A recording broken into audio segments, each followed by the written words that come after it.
Prorogation de l'état de siège de 15 jours renouvelable dans les provinces de l'Ituri et du Nord Kivu par le chef de l'État, Félix Tshisekedi. Décision qui intervient après l'adoption en seconde lecture de cette loi au Sénat.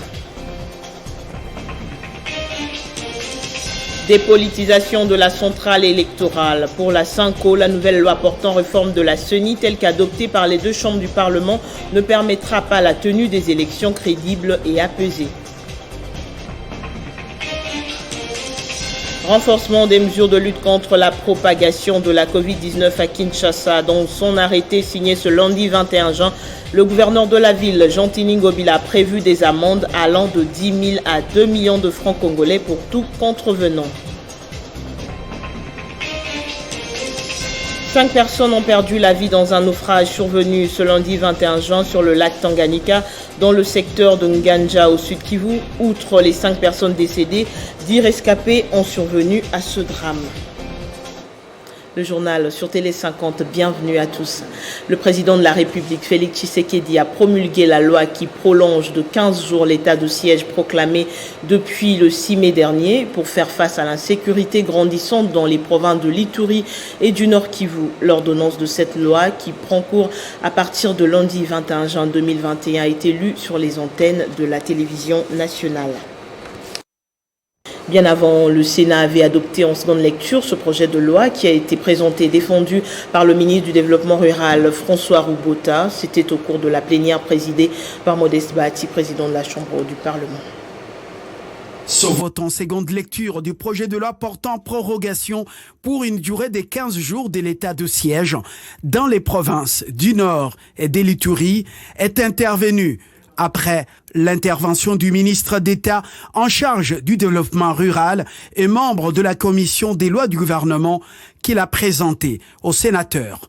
Cette loi va permettre au chef de l'État de proroger pour une deuxième fois l'état de siège dans ce coin du territoire national afin d'éradiquer l'insécurité qui règne à Maître depuis plusieurs années. François Roubota a indiqué que le projet de loi portant modalité d'application de cet état de siège est déjà déposé à l'Assemblée nationale. Le président du Sénat, Modeste Bahati, a promis d'entrer en contact avec le bureau de l'Assemblée nationale pour que la loi portant habilitation déjà votée au Sénat soit également votée à la Chambre basse.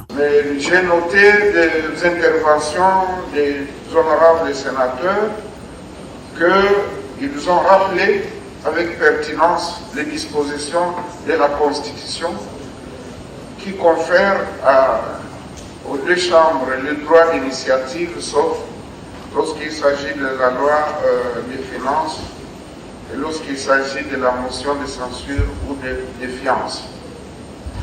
Et bien, pour toutes les autres matières, une des chambres peut prendre en examen le texte et l'envoyer dans l'autre, et c'est vice-versa.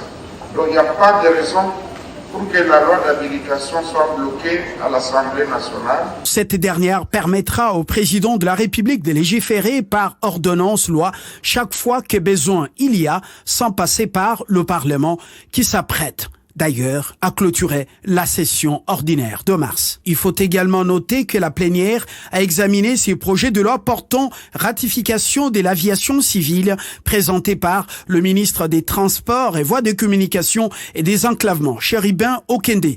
Une fois votées, ces lois permettront à la République démocratique du Congo de sortir de l'enclavement et isolement aérien et surtout de la liste noire de l'Union européenne dans les secteurs aériens. Et puis nous venons tout à l'heure de l'apprendre, la tension est vive dans la ville de Bandundu, dans la province du Kwilu, suite à l'organisation clandestine de l'élection du bureau définitif de l'Assemblée provinciale par le bureau d'âge. Nous serons avec notre correspondant Dadou Ekiom dans nos prochaines éditions pour les détails. Et pour se rendre compte des conditions de travail des agents et cadres de l'Office national de l'identification de la population, le vice-premier ministre, ministre de l'Intérieur Daniel Asselo a visité les installations de cet office, une manière pour le patron de l'Intérieur de rassurer son accompagnement, l'accompagnement du gouvernement à ce service. C'est-à-dire avoir l'adresse physique des livres, prendre contact avec sa direction et tous les agents et cadres, parce que c'est important. D'ici là, les activités seront très fortes au niveau de l'ONIP. il fallait que je sache comment cette structure aussi importante de la République est en train de vivre, les conditions dans lesquelles les cadres et agents sont en train de passer ou d'exercer leurs activités, de manière à permettre au gouvernement de la République, s'il y a lieu d'intervenir, que cette intervention vienne et aussi vite, de manière à ce que l'ONIP soit en mesure de fournir à la CENI des éléments nécessaires pour l'organisation des élections en 2022. Une audience, toujours avec le ministre de l'Intérieur, Daniel Assello, qui a également reçu l'ambassadeur du Royaume de la Belgique. Les deux personnalités ont abordé la question sur la coopération bilatérale entre les deux pays qui sera basée sur la formation de la police et l'identification de la population. Poursuivre la traditionnelle coopération entre la République démocratique du Congo et le Royaume de Belgique. Cette volonté a poussé le vice-premier ministre, ministre de la Sécurité, décentralisation et affaires coutumières, Daniel Assello, a rencontré l'ambassadeur belge accrédité en République démocratique du Congo, Joe Indekeu. En toile de fond, la coopération en matière policière, le recensement ou encore la protection civile. Les questions liées à la diplomatie et autres aspects internationaux entre les deux États n'étaient pas en reste. S'agissant du rapatriement des reliques du Premier ministre Patrice Emery Lumumba, en perspective des festivités du 61e anniversaire d'accession de la RDC à l'indépendance, la Belgique, partenaire traditionnel et historique de la RDC, reste flexible à la décision prise par les autorités compétentes, celle de reporter la cérémonie au début de l'année prochaine. Nous avons parlé, entre autres, de la coopération en matière policière, en matière de l'identification de la population, le recensement, mais aussi d'autres manières comme la protection civile des matières qui concernent la sécurité internationale et intérieure. Daniel Assello s'est montré très rassurant vis-à-vis du diplomate belge. Au nom du président de la République, Félix Tshisekedi, il a rassuré de la continuité de la collaboration entre les deux États dans les domaines ayant fait objet de leur entretien. Il faut signaler que c'est la toute première rencontre entre les deux personnalités, depuis la nomination de Daniel Assello au poste de vice-premier ministre, ministre de l'Intérieur, Sécurité et Affaires coutumières. Occasion faisant les larrons, l'ambassadeur belge a présenté ses civilités au patron de la territoriale pour cette élévation. Dépolitisation de la centrale électorale. Les évêques ont donné leur point de vue sur la question. Pour la Sanco, la nouvelle loi portant réforme de la CENI, telle qu'adoptée tour à tour par les deux chambres du Parlement, ne permettra pas la tenue des élections crédibles et apaisées. La conférence épiscopale nationale indépendante exhorte également la classe politique à la cohésion nationale. L'Église catholique demande au gouvernement de rééquilibrer les dépenses des institutions proportionnellement aux besoins de la population et au chef de l'État de doter l'armée nationale des moyens conséquents pour établir l'intégrité territoriale. Ces recommandations sont contenues dans les messages de la 58e Assemblée plénière de la Conférence épiscopale nationale du Congo, livré ce lundi 21 juin. Dans leur message intitulé « Soyons unis », les évêques catholiques lancent un appel à la cohésion nationale, à l'unité et à la solidarité. Le prélat se sont exprimés sur plusieurs points relatifs à la situation sociale, politique, économique, sécuritaire et humanitaire de la RDC. Mettre davantage l'armée dans des conditions qui lui permettent de répondre efficacement à sa mission, insiste-t-il. Le prélat catholique salue la solidarité exprimée et la proximité du chef de l'État avec la population sinistrée de l'Est. Ces gestes renforcent l'unité du Congo, a fait remarquer l'abbé Donatien Cholet. Au sujet de l'exclusion des adversaires politiques, ces derniers déplorent cependant la détérioration du climat politique au pays. Nous constatons que cette unité est de plus en plus menacée par des antivaleurs telles que l'exclusion d'adversaires politiques. Nous avons apprécié à leur juste valeur les premiers gestes du président de la République, notamment la décrispation du climat politique et la liberté d'expression, la mise en œuvre de la gratuité de l'enseignement des bases, l'option de la politisation de la CENI avec la prédominance de la nouvelle majorité au pouvoir adoptée au Parlement ne rassure pas tous les acteurs politiques et sociaux et ne garantit pas un processus électoral crédible, ce qui porte les germes de contestation et de crise de légitimité. Il soutient par ailleurs que sur le plan socio-économique, la population groupie dans la misère. La majorité de la population continue à faire face à l'extrême pauvreté. Curieusement, à côté d'elle, il y a encore et toujours une poignée de compatriotes qui s'enrichissent de façon scandaleuse et sans cause. Concernant la composition de la CENI, la CENCO affirme avoir bien évolué sur la désignation des délégués des confessions religieuses dans cette institution. Elle dit attendre les canevas de l'Assemblée nationale pour présenter les candidats des confessions religieuses à l'entérinement. Elle s'attend aussi à la correction de la loi organique de la CENI au niveau de la loi électorale. Le gouverneur de la ville de Kinshasa, Jean Tiningo Bila, a renforcé les mesures de lutte contre la propagation de la Covid-19 à Kinshasa, épicentre de la pandémie dans le pays.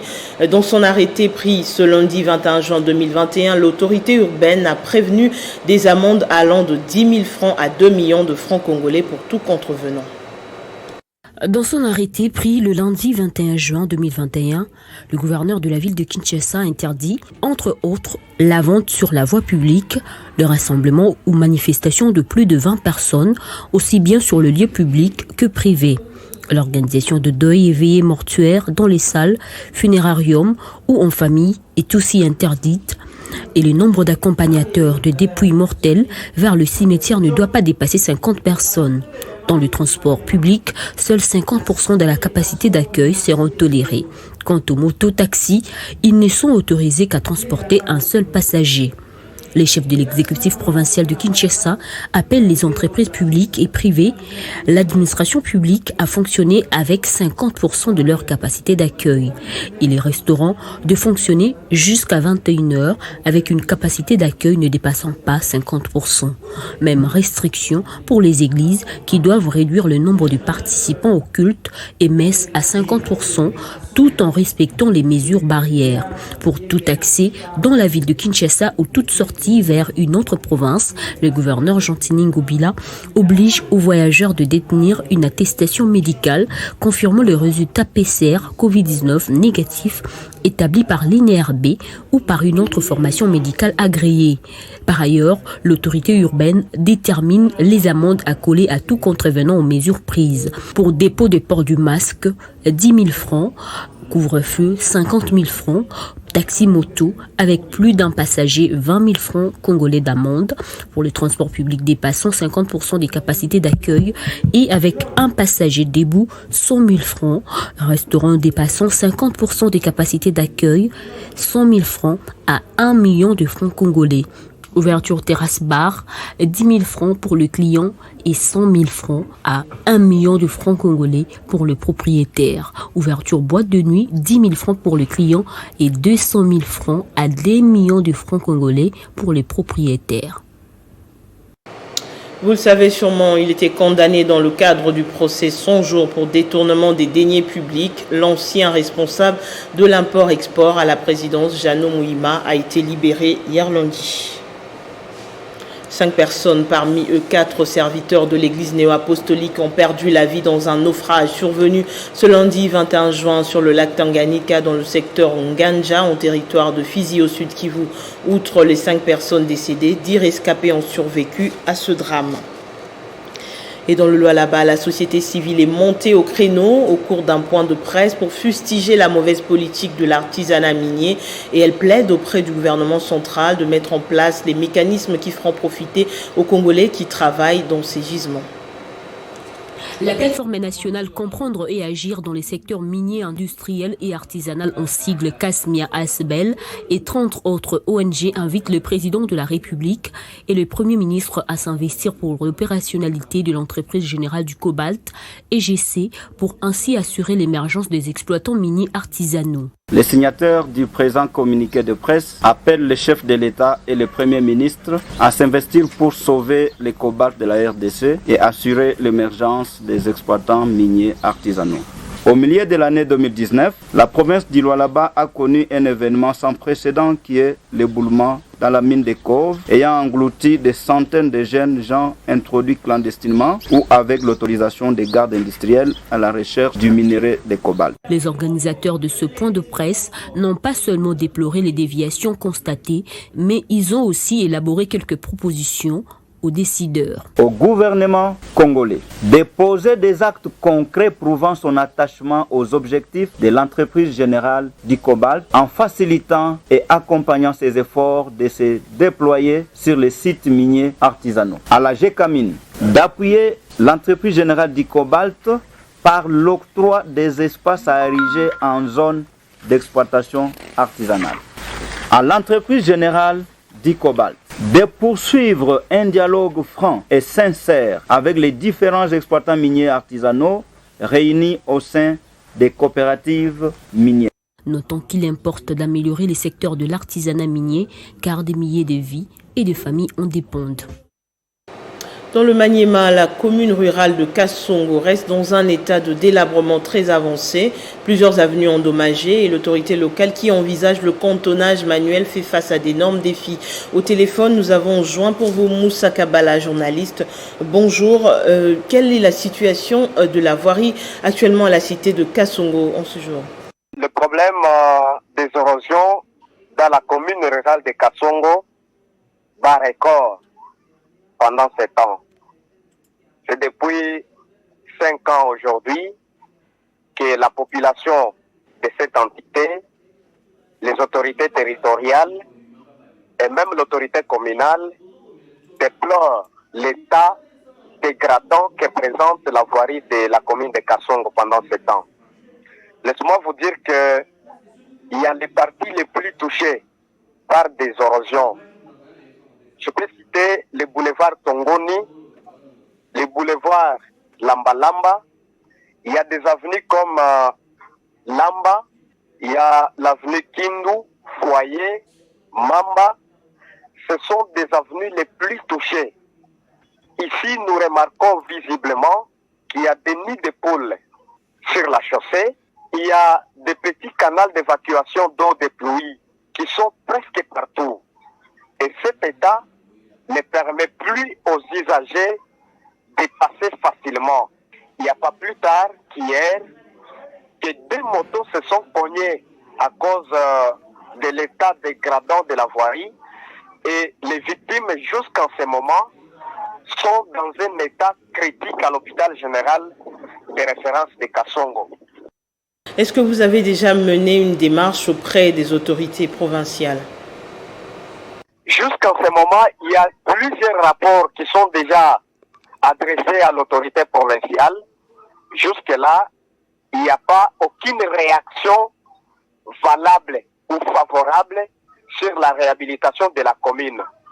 Laissez-moi vous rappeler que c'est depuis l'année 2014, à l'époque de l'ex-gouverneur Tutu Saloumou, que cette voirie a connu une réhabilitation à travers l'office de route qui a été financé. Et c'est l'office de route qui avait réhabilité depuis 2014 jusqu'à maintenant. Ni même pas un petit financement pour la réhabilitation d'1 kilomètre de la commune de Kasongo, il n'y en a pas. C'est-à-dire que jusque-là, le gouvernement provincial n'a encore réagi pour réhabiliter la commune, la voirie de la commune de Kasongo. Et par rapport à cette situation, le bourgmestre de la commune, que nous avons contacté il n'y a pas 3 jours, compte organiser des travaux collectifs avec les chefs des quartiers, les chefs des avenues et les autres populations pour la réhabilitation ou l'entretien de la voirie de la commune de Kasongo. Cela pour permettre aux usagers de passer librement sur la chaussée. Merci Moussa Kabala, journaliste. Merci pour ces informations. Et en Côte d'Ivoire, l'heure du divorce a sonné entre Laurent Gbagbo et Simone. De retour depuis jeudi au pays après 10 ans d'absence, l'ex-président Laurent Gbagbo a déposé ce lundi 21 juin au tribunal d'Abidjan une demande de divorce avec son épouse Simone Gbagbo. Selon l'un de ses avocats, maître Claude Montenon, qui a confirmé l'information, c'est en raison du refus réitéré depuis des années de Simone de consentir à une séparation amiable que Laurent Gbagbo s'est rendu à saisir le juge des affaires matrimoniales du tribunal de première instance d'Abidjan. On passe au rappel des principaux titres. Prorogation de l'état de siège de 15 jours dans les provinces de l'Ituri et du Nord Kivu par le chef de l'État Félix Tshisekedi, décision qui intervient après l'adoption en seconde lecture de cette loi au Sénat. Dépolitisation de la centrale électorale. Pour la Sanco, la nouvelle loi portant réforme de la CENI telle qu'adoptée par les deux chambres du Parlement ne permettra pas la tenue des élections crédibles et apaisées. Renforcement des mesures de lutte contre la propagation de la Covid-19 à Kinshasa. Dans son arrêté signé ce lundi 21 juin, le gouverneur de la ville de Kinshasa, Jean Ngobila, a prévu des amendes allant de 10 000 à 2 millions de francs congolais pour tout contrevenant. 5 personnes ont perdu la vie dans un naufrage survenu ce lundi 21 juin sur le lac Tanganyika dans le secteur de Nganja au sud Kivu. Outre les 5 personnes décédées, 10 rescapés ont survécu à ce drame. Merci de rester avec nous pour la revue de presse dans un instant.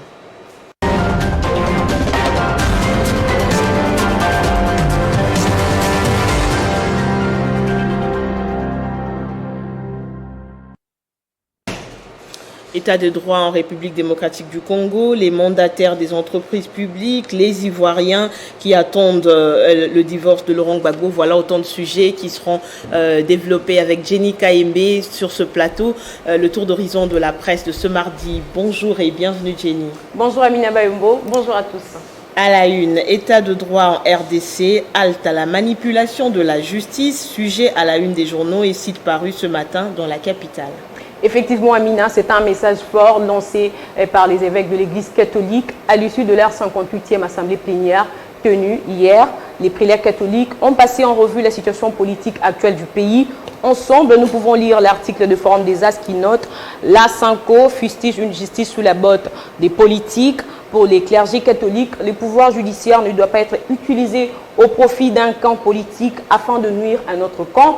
La Sanco dénonce également la politisation de la Commission électorale nationale indépendante car elle estime que ceci ne garantira pas un processus électoral crédible. La question de la nationalité congolaise d'origine n'était pas en reste Amina Bayombo. À la une de la prospérité, 30 juin 2021, la Sanco décrète une journée de prières pour l'unité nationale. Les princes de l'Église catholique invitent les Congolais à bannir cette question des nationalités d'origine ou d'acquisition individuelle afin de mettre ensemble ce qui nous est commun et ce qui nous différencie pour l'avenir de notre pays. La conférence épiscopale nationale du Congo a par ailleurs demandé au peuple congolais de demeurer vigilant pour faire respecter les délais constitutionnels, rapporte le potentiel et des réactions n'ont pas tardé à ces sujets sur la toile. La sortie médiatique de la Sanco a été critiquée positivement comme négativement. Prenons d'abord celle de la voix de la raison qui pense que la Sanco n'a rien à dire sur la situation politique du pays. Si elle veut, elle n'a qu'à faire l'opposition. Poursuit-elle, une autre réaction, c'est celle de Hervé Mbenza, je cite, « Quand la Sanco appuyait ses pouvoirs au début, elle était bonne. Maintenant que les prélats disent la vérité, ils deviennent des sorciers, dit-il. » Les mandataires des entreprises publiques accusés de mégestion, ils vont être bientôt sanctionnés. Oui, l'inspection générale des finances s'active et le chef de l'État a lui-même haussé les tons, dénonçant la mauvaise gestion au sein de certaines entreprises, établissements et services publics et a instruit les ministres sectoriels concernés de prendre des mesures qui vont mettre hors d'état de nuire les auteurs de cette mauvaise gouvernance. Note les potentiels. Les mandataires devront donc assumer leur charge de manager en toute responsabilité pour le bien-être de la communauté nationale et non pour leur confort personnel. Renchérit les confrères. Forum des As note Snell et ça, l'intrusion de l'IGF dans la gestion provoque un dysfonctionnement, dénonce les PCA. Alain Ntundu appelle le chef de l'État à suspendre la mission de l'IGF. À lire dans ce quotidien pour les présidents du conseil d'administration de la SNEL et ça, la mission de l'IGF est de constater et non de s'impliquer dans la gestion courante. De lui des excuses pour des crimes commis contre l'humanité, Laurent Gbagbo préfère d'abord demander un divorce avec son épouse Simone. Vraiment, Amina, l'ancien président, justifie sa décision par le refus depuis des années de son épouse de consentir à une séparation à l'amiable. Ils ont été arrêtés ensemble en 2011, rappelle africanews.com, après leur refus de reconnaître la victoire d'Alassane Ouattara à la présidentielle. Peu après, Laurent Gbagbo a été transféré à la haie et Simone, sa femme, a été condamnée à 20 ans de prison en Côte d'Ivoire, puis libérée 7 ans après sa détention. Les présidents du Front populaire ivoirien décident ainsi de saisir le tribunal d'Abidjan. Entre-temps, les victimes de son pouvoir voient en cette libération d'une justice partielle caractérisée par l'impunité, rapporte lespoints.fr. En tout cas, cette situation met la Côte d'Ivoire en difficulté. Les Ivoiriens veulent tourner la page des hostilités, en quoi certains analystes avertis. Merci Jenny KMB pour votre revue de presse. Merci à vous autant. Merci à tous de votre attention. L'actualité continue sur Télé 50. À très bientôt.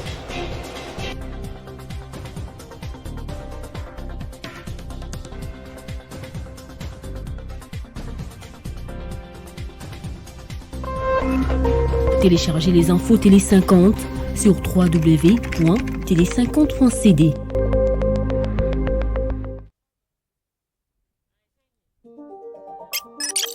Le numérique, au centre de la problématique du développement des économies, est un atout impératif pour une émergence économique et technologique. C'est pour ce faire que le ministère du Numérique organise du 23 au 25 juin 2021 à l'Hôtel du Fleuve by Blason l'atelier sur l'élaboration du programme de transformation numérique de la RDC sur les axes de la santé, l'éducation, l'identité numérique, les finances, les administrations publiques. Écrivons notre avenir numérique maintenant.